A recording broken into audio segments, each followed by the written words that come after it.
I was just trying to iron a shirt. It was the only decent one I had left that didn't smell like my storage unit. I needed it for a job interview the next morning, something small but important. The laundry room light above me buzzed and flickered, like it was about to give up. The steam from the iron rose in slow, cloudy breaths.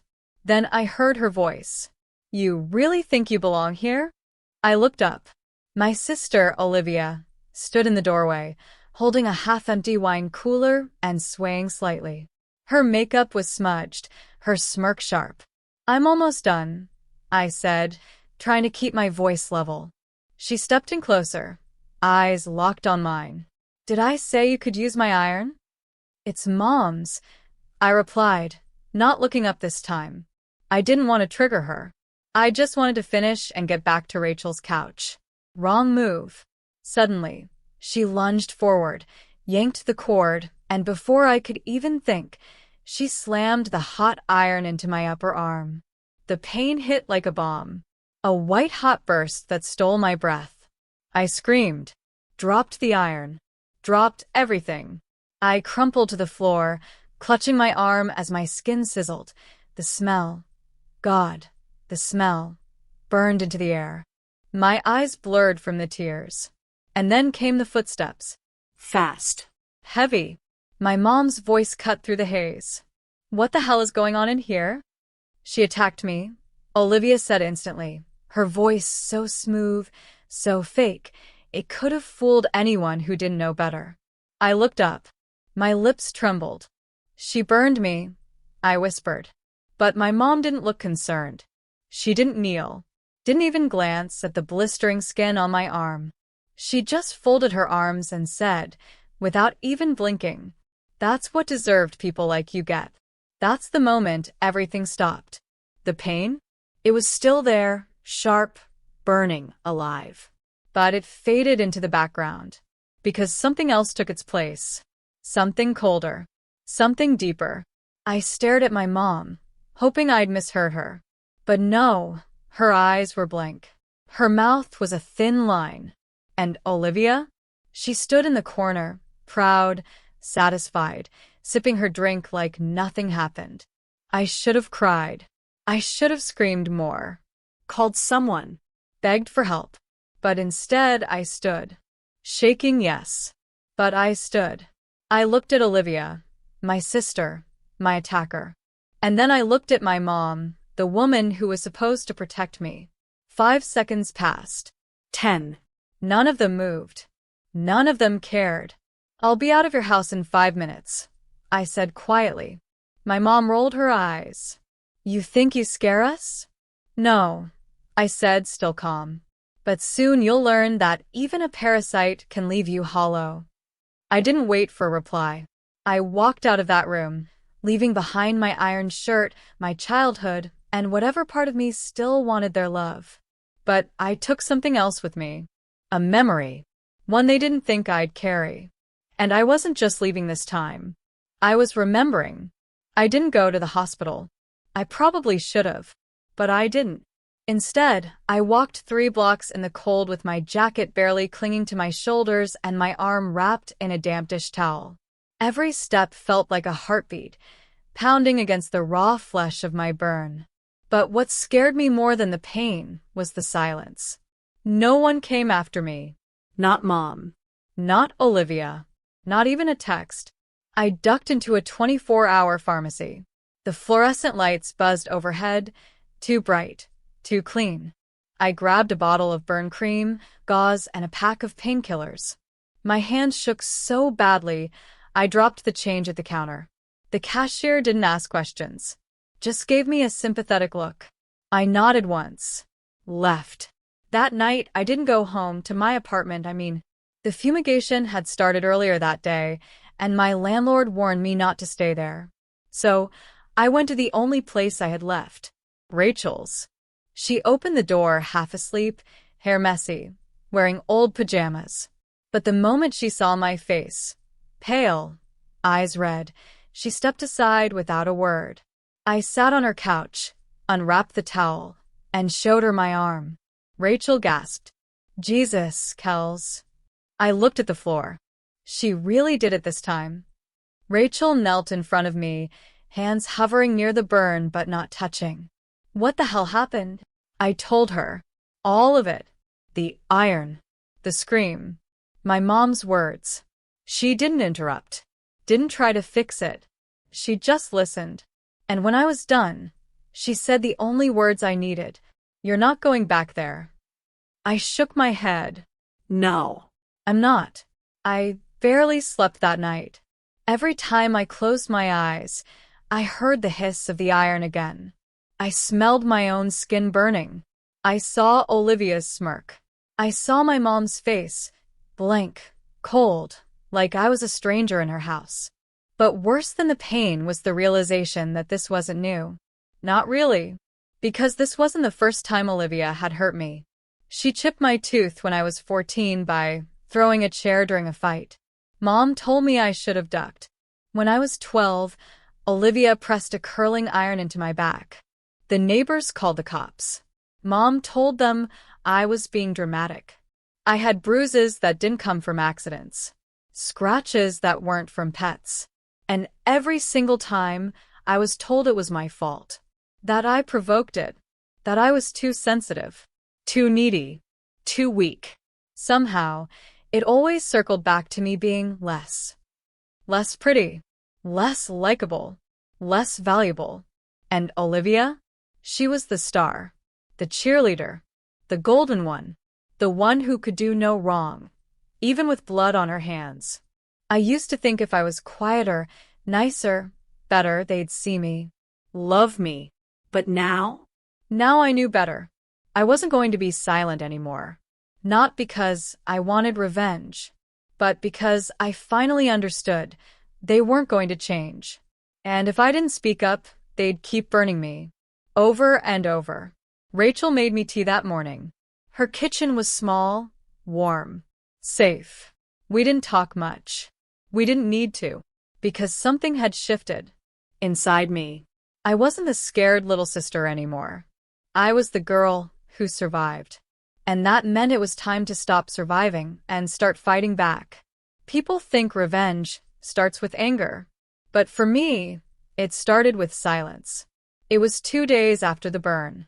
I sat at Rachel's kitchen table, my arm wrapped in gauze, a notebook open in front of me. I wasn't crying. I wasn't shaking. I was just still. I don't want to just get away from them, I finally said. I want to make sure they can never do this to me again. Or to anyone. Rachel set down her coffee. Then we make a plan. She said it like we were building IKEA furniture. Calm. Focused. Like it was the most natural thing in the world. And that's when something clicked. I wasn't alone. For the first time in a long time, I wasn't just reacting. I was choosing. So we started small. First, we made a list. Every incident. Every bruise, scar. Insult, threat. Rachel helped me remember things I'd buried years ago. She reminded me of the time Olivia locked me outside in winter without a coat. The time Mom told me I was lucky to even have a place to sleep. Each memory felt like peeling off another layer of numbness. It hurt, but it made everything sharper. Clearer. I dug out old photos on my phone, ones I'd saved but never showed anyone. Bruises. Swollen lips. Scratches. Each one had a timestamp. Then came the texts. There was one from Olivia, sent when she was drunk, that said, "Slapped the loser straight again. She always acts like she's surprised I'm stronger." There was another from my mom to a neighbor. "Kelsey always bruises like a peach. Such a drama queen. You'd think she got mugged the way she acts." I stared at those messages for a long time. And then I started printing. Photos. Screenshots. Audio clips I had from old voicemails, Mom laughing, Olivia yelling. By the end of the week, I had a folder thick enough to snap a rubber band. But that wasn't enough. Because while I had the evidence, I didn't have a way to make them feel it. Not just privately, but publicly. That's when Rachel pulled up Olivia's work bio. Turns out Olivia worked at a high-end PR firm, like really high-end. Big clients. Image-focused. Reputation-driven. And I noticed something else. She wasn't qualified. Her degree was in communications, sure, but the job she held? That wasn't just luck. Rachel leaned over and pointed at the CEO's name. Isn't that the guy your mom had that fight with at the school board years ago? My blood went cold. It was. And I remembered now Mom had bragged once, after a few too many glasses of wine, that she reminded his wife about something personal before Olivia's job interview. A soft kind of blackmail. We checked our old friend group chat from back then.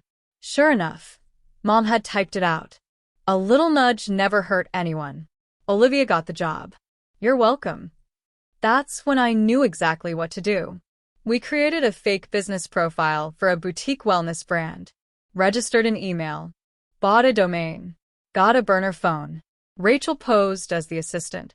I used a pseudonym, Grace Miller. I requested a consultation with Olivia personally. I love her work, I wrote in the email. So polished. So professional. She seems like a woman who knows how to handle power. We waited. 3 days later, Olivia accepted. Meeting scheduled. In person. Casual cafe setting. Rachel booked the table. I borrowed a wig, glasses, a blazer. Practiced my voice a little lower, calmer. Not scared. Not the little sister anymore. When I looked in the mirror, I barely recognized myself. But for once, that was a good thing. Because I wasn't walking in there as the girl she burned. I was walking in as the woman who remembered everything. And I wasn't just holding a folder full of truth. I was holding the match. The cafe was small. Quiet. Safe-looking. It was the kind of place where people met for friendly brunches or business deals that looked polite on the surface but were anything but. I chose a corner table with a clear view of the door. Ordered a tea I didn't touch. Kept the folder in my bag zipped tight. My heart thudded. Not from fear, at least not just fear, but from the weight of everything I was about to do. Then she walked in. Olivia. Sleek ponytail. Designer coat. Fake confidence dripping from every step. She didn't recognize me. Not behind the dark glasses. Not with my hair tucked back. Not with my posture tall and unshaken. She walked up with a fake smile and extended her hand. You must be Grace. I'm Olivia. I shook her hand. Her grip was firm, rehearsed. She sat across from me, flipping open a fancy leather planner. So, what kind of brand are you looking to build? She asked. I smiled. A clean one, built on truth. She laughed lightly. That's rare. Most clients are more flexible. I didn't laugh. Instead, I reached into my bag and pulled out the thick folder. Set it gently on the table between us. What's this? She asked, eyes narrowing. I met her gaze, slowly took off my glasses and said, Proof. She blinked. Confused. Still unsure. Until she opened it.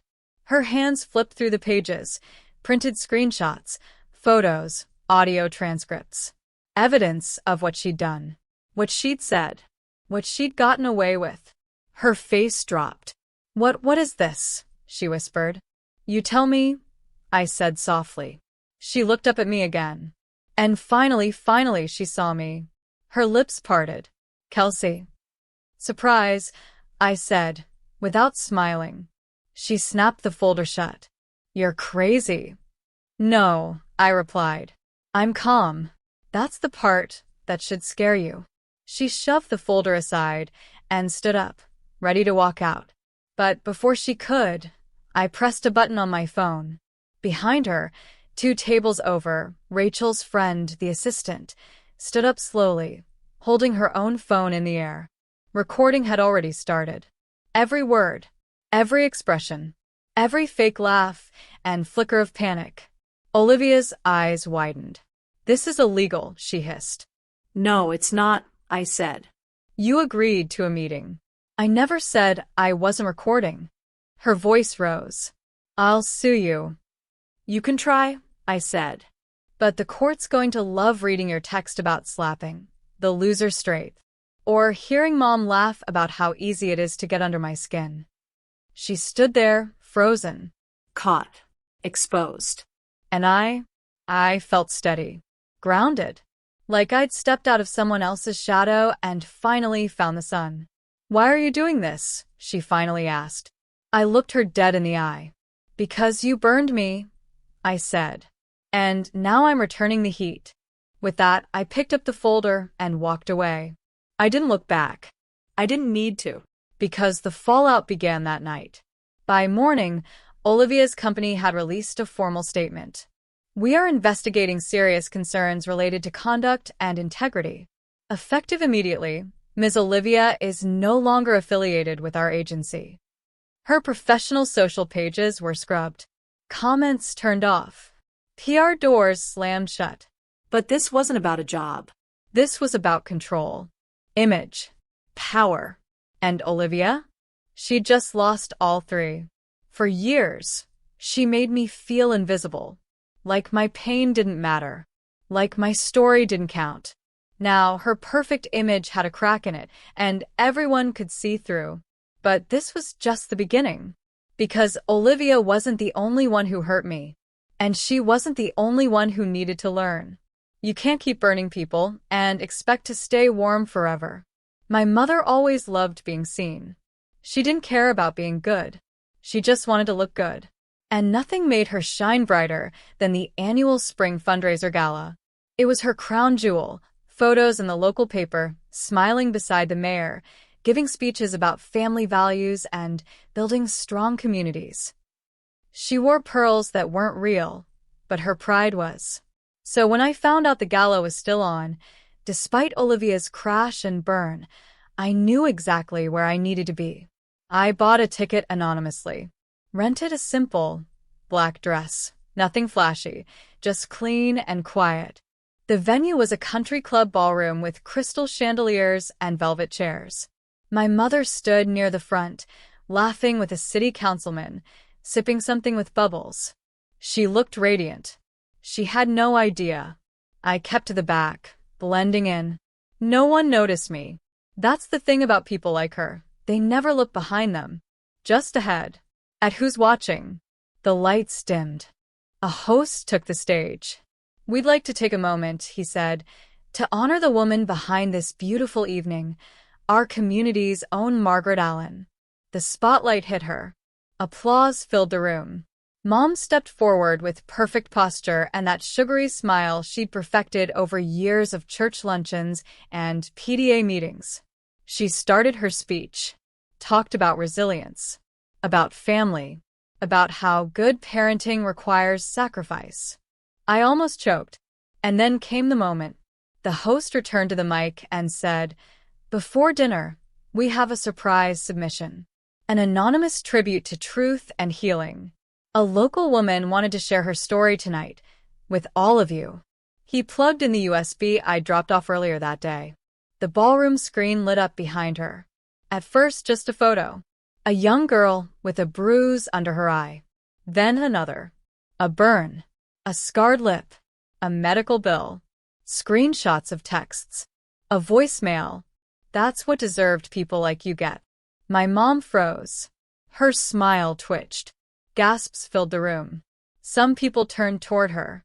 Others stared at the screen, eyes wide. Then came the audio. Olivia's voice. She always makes it so easy. I barely have to hit her. My mom's voice. "Kelsey? She's just a born mistake." A silence fell across the room that felt louder than any scream. My mother didn't finish her speech. She didn't say another word. She just stood there, breathing heavy, frozen in place, while the truth played behind her like a home movie she couldn't turn off. I walked forward, slowly, and leaned in close enough for only her to hear. "That's what trash gets, right?" I whispered. She flinched. Then I turned and walked out calm, head high, no need for applause. By morning, the fallout began. The fundraiser sponsors pulled out. The church board posted a vague statement about reevaluating leadership roles. Her face disappeared from the community website. And for the first time in my life, she wasn't the one people believed. She used to shine under lights like those. Now? She couldn't even face the mirror. I hadn't heard from them in weeks. No calls. No threats. Not even one of Mom's guilt-laced voicemails. But silence doesn't mean peace. It usually means they're planning something. I found out through a neighbor's text. One line. Your mom's trying to sue you. I didn't panic. I didn't even blink. Turns out they'd filed a civil suit. Defamation. Emotional distress. Libel. Funny. The same people who ignored my cries for help were now calling me the threat. The court date was set. Pre-hearing. Nothing major. But they wanted to scare me. So I made sure I walked in like I belonged there.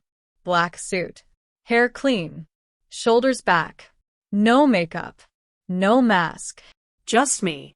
Mom and Olivia were already seated when I walked in. They looked tired. Worn. Like people trying to hold together a version of themselves that no longer existed. Mom wore her fake pearls. Olivia had sunglasses on, even indoors. Probably to hide the puffiness around her eyes. I didn't greet them. Didn't sit near them. Just opened my folder and waited. When the judge entered, my mom started immediately. She's mentally unstable, she said, voice trembling just enough to sound rehearsed. She's always been dramatic. This is her way of punishing a good family. I didn't interrupt. I just stood up, calmly, and handed the judge my file. Inside, medical bills I'd paid out of pocket. Photos with timestamps. Screenshots of texts. One voicemail where Olivia threatened me. One more word, and I'll make you regret being born. The room went quiet. The judge flipped through the pages, nodding slowly. Then he looked up at them. This isn't a defamation case, he said. This is an attempt to silence a victim. This case is dismissed. Just like that. Mom's mouth hung open. Olivia wiped her nose, still hiding behind those glasses. I didn't smile. I didn't need to, because the truth was louder than anything they could scream. As I walked out of that courtroom, the air felt lighter. Not because justice had been served in some dramatic way, but because, for once, I wasn't the one explaining myself. They were. And it didn't matter if they hated me for it. Because I didn't need their love. I needed my life back. I didn't post about the court victory. I didn't need to. The truth had already done its job. But I wasn't done yet. This was never just about revenge. It was about legacy. About showing that the silence they built their lives on was cracking. So I started something. Quietly. It wasn't flashy. No interviews. No press. Just a website. A name. The Burn Back Project. It offered free therapy, legal help, and housing support for women like me.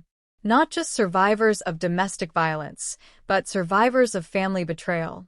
Sisters. Mothers. Aunts. The ones who get away with it because they wear church dresses and bake cookies on Sundays. Rachel helped build the infrastructure. A small nonprofit donated the first $5,000. I poured my own savings into it. Every penny felt worth it.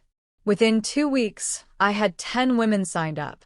One of them had a scar on her leg in the shape of a curling iron. Another had bite marks from her own mother. They didn't want pity. They wanted safety. And they found it with me. Eventually, a podcast host reached out. They wanted to feature a quiet hero doing work that matters. I didn't give my real name. Just a voice. Just a story. Near the end of the interview, the host read one of my quotes aloud. It started with an iron, but the real fire was inside me all along. That clip went viral. Not because it was loud, but because it was real. And Olivia saw it. How do I know? Because she tried to fight back. She posted a video online. Tears painted on, voice trembling just enough to sound like pain. She said I was lying. That I was mentally unwell. That I'd always been jealous. The comments didn't buy it. Not this time. You burned your sister, and now you're crying because she healed louder than you screamed. She built something. You built scars. Her follower count dropped. Agencies cut ties. Brands ghosted her. She got blacklisted from her industry. Mom? She tried to get her old role back at the community center. They told her the position was filled. The church stopped inviting her to speak. The same people who once smiled at her in grocery stores now looked the other way. And me? I moved. New city. New place. No noise. But I didn't change my number. I wanted it open just in case. One day, my phone rang. Olivia. Her voice was small. I lost everything, she said. I didn't pause. No, I told her. You lost everyone. There's a difference. I was angry. I was burned, she said. So was I replied. And then I hung up. I didn't feel triumphant. I felt free. Weeks later, I sat across from a teenage girl in a hoodie, twisting her fingers as she spoke. Her stepfather had burned her with a lighter. Twice. She asked me if people like that ever really pay. I looked her in the eye and said, not always. But sometimes, they burn their own lives down trying to light yours. She smiled, just barely. And I knew she got it. Because I did, too. They tried to burn me alive. But I didn't just survive. I became fireproof.